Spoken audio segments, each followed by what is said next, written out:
രേണുസുതി വിളിച്ചു. ചേച്ചിയും ചേട്ടനും ഇങ്ങോട്ട് വരാമോ എന്ന് ചോദിച്ചു. ഇപ്പോഴത്തെ മാനസികാവസ്ഥ ഭയങ്കര പ്രശ്നമാണ്. സാജു നവോദയ. ക്യാൻസർ രോഗബാധിതയായ രേണുസുതിയെക്കുറിച്ച് സംസാരിച്ച് നടൻ സാജു നവോദയ. രേണുവിനെ വിളിക്കാറുണ്ടെന്ന് സാജു പറയുന്നു. ഇപ്പോൾ രേണു വിളിച്ചു വെച്ചതേ ഉള്ളൂ. ഞങ്ങളെങ്ങനെ എപ്പോഴും കമ്മ്യൂണിക്കേറ്റ് ചെയ്യാത്ത ആൾക്കാരാണ്. വയ്യ എന്ന് അറിഞ്ഞപ്പോൾ കഴിഞ്ഞ ദിവസം ഞാനും ഭാര്യയും കൂടി വിളിച്ചു. ധൈര്യമായിട്ട് ഇരിക്കുക, മരുന്നൊക്കെ കഴിക്കുക, ബാക്കിയൊക്കെ ഓക്കെ ആണ് എന്നാണ് പറഞ്ഞത്. ഇപ്പോൾ എന്നെ വിളിച്ചിരുന്നു. ചേച്ചിയും ചേട്ടനും കൂടി ഒന്ന് കാണാൻ വരുമോ എന്ന് ചോദിച്ചു. അങ്ങോട്ട് പോകണം. എപ്പോഴും ഓടിച്ചാടി വരുന്ന ഒരു ബന്ധമല്ല. സുധി മരിച്ച ശേഷം അവരുടെ കാര്യങ്ങൾ അറിയും. വിളിച്ചു നോക്കുകയോ അല്ലെങ്കിൽ ദിവസവും പോയി കാണുകയോ ചെയ്യുന്ന ആളല്ല. പക്ഷേ അവരോടും ആ കൊച്ചിനോടുമുള്ള സ്നേഹം നമുക്കുണ്ട്. ഇപ്പോൾ മാനസികാവസ്ഥ ഭയങ്കര പ്രശ്നമാണ്. അതിൽ നിന്ന് റിക്കവർ ആകുമെന്നും സാജു നവോദയ പറഞ്ഞു. ഒരാളുടെ ജീവിതം തിരഞ്ഞെടുക്കുന്നത് അവരുടെ ഇഷ്ടമാണ്. അവരുടെ തീരുമാനങ്ങളാണ് അവരുടെ ശരിയെന്നും സാജു നവോദയ പറയുന്നു. മൈൽ സ്റ്റോൺ സ്ട്രീമിന് നൽകിയ അഭിമുഖത്തിലാണ് പരാമർശം. ക്യാൻസർ ചികിത്സയിലുള്ള രേണു ഇപ്പോൾ ശാരീരികമായി തളർന്നിട്ടുണ്ട്. കുടുംബത്തിൻ്റെയും ജനങ്ങളുടെയും പിന്തുണ, പ്രാർത്ഥനയുമായി രേണുവിൻ്റെ ആശ്വാസം. അസ്വസ്ഥതകളിലും ബ്ലീഡിങ്ങും വേദനയും ഉണ്ട്.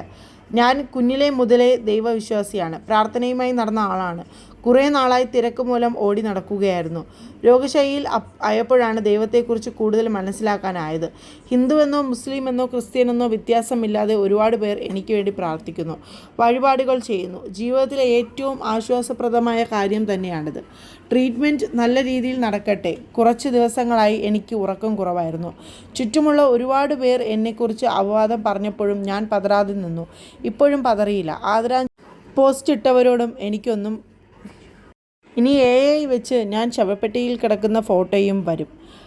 അവരോടൊക്കെ ദൈവം ക്ഷമിക്കട്ടെ. അവരുടെ വീട്ടിലൊന്നും ഇങ്ങനെ വരരുതേ എന്ന് മാത്രമേ എനിക്ക് പറയാനുള്ളൂ. ആ പോസ്റ്റ് ഇട്ടവനോട് എനിക്ക് യാതൊരു പ്രശ്നവുമില്ല. കാരണം അവൻ അവൻ്റെ റീച്ചിന് വേണ്ടി ചെയ്തതാണ്.